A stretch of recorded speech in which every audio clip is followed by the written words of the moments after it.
Hello, welcome to Himachal wire. आज का episode dedicated to book reading. Normally questions आते हैं कि how do you read so much? Are books that interesting? Yes they are. वैसे तो मेरा मानना है कि बचपन से ही रीडिंग की आदत डाल देनी चाहिए बच्चों को। ये धीरे धीरे डेवलप होते हुए टाइम लेती है। धीरे धीरे मैं इसलिए बोल रही हूँ क्योंकि आप किसी भी स्टेज में हो, चाहे आप छोटे हो, मिड ईयर्स में हो या फिर अपने ओल्ड एज में हो, कोई भी चीज़ बुक रीडिंग ही नहीं, आप शुरू करेंगे तो वो आदत बनते बनते टाइम लेगी। यकीन मानिए, कोई भी किताब जितनी भी इंटरेस्टिंग हो, उसमें कुछ एक पेजेस ऐसे होते हैं जो बिल्कुल आपको पढ़ने का मन नहीं करता। They are boring, they can't maintain your interest. लेकिन उस किताब में और बहुत सारे पन्ने ऐसे होंगे जिसमें बहुत सारे गिव अवेज होंगे, कुछ ऐसे इंस्टेंसेस, कुछ ऐसे डायलॉग्स, कुछ ऐसे कोट्स, कोई ऐसी बात जो लाइफ चेंजिंग हो। ये ऑलमोस्ट हर एक किताब में रहती है। कोई एक चीज़, पूरी किताब जो है ना, वो कोई एक चीज़ के लिए पढ़ लेनी चाहिए। अब लगेगा कि एक चीज़ के लिए इतनी मोटी किताब पढ़ लो। अब ये सुनिएगा कि आपकी ज़िंदगी में भी कुछ एक ही मोमेंट्स होंगे जिन्हें आप बार बार याद करते हैं। आपके दिन में भी कुछ ही बार ऐसी चीज़ें होती होंगी जिससे आपके चेहरे पे मुस्कान आ जाए, लेकिन पूरा दिन बन जाता है। अब उन चीज़ों को खोकर आपका दिन कैसा रहेगा, या आपकी ज़िंदगी अगर आप वो सारी बातें भूल जाएं, किस तरह रहेगी? मेमोरीज तो है ही नहीं ना, तो वो ही बुक है।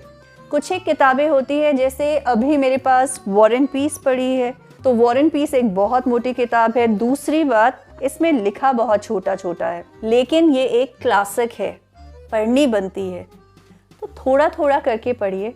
किसने कहा कि पूरा पढ़ लीजिए, लेकिन हर दिन कुछ समय एक किताब को ज़रूर दीजिए।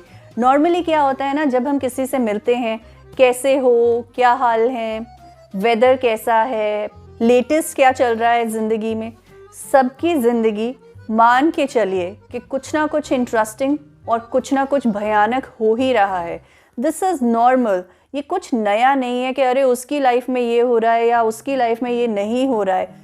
कुछ ना कुछ तो उसकी लाइफ में भी हो रहा है और इसकी लाइफ में भी हो रहा है। लेकिन जब आप उस किसी से मिलते हैं और वो ही सारी बातें करके उसको उसी के गम में या उसी के दुख में नहीं खींचते, बल्कि कोई नई बात बताते हैं, कोई इंटरेस्टिंग बात बताते हैं, something which enriched your life and will enrich his और हर्स एज वेल, ऐसे लोगों से लोग ज़्यादा मिलना पसंद करते हैं, यकीन मानिएगा। एगनी आंट्स और एगनी अंकल्स का वक्त चला गया, अब इंटेलिजेंस का वक्त है। We are growing, all of us are developing। हम लोग क्या कंट्रीब्यूट कर रहे हैं इस सोसाइटी में, इस एनवायरनमेंट में। ध्यान कंट्रीब्यूशन पे रहना चाहिए, और रीडिंग, किताबें आपका दिमाग खोलेगी, आपको वो एक्सपीरियंस देगी, आपके पास वो बातें आएंगी जिनको आप समझ सके और इम्प्लाई कर सके अपनी ज़िंदगी को बेहतर बनाने के लिए। अच्छा, एक और बात होती है कि जब हम बुक पढ़ने लगते हैं तो बहुत सारे ऐसे वर्ड्स आते हैं जिनसे हम फेमिलियर नहीं होते, तो आप एकदम उन वर्ड्स को डिक्शनरी में या गूगल करने मत लग जाइए। जो सेंटेंस है पूरा जिसमें वो इस्तेमाल हुए हैं, उसको एक दो बार पढ़ लीजिए, आपको उस वर्ड की सेंस समझ आ जाएगी।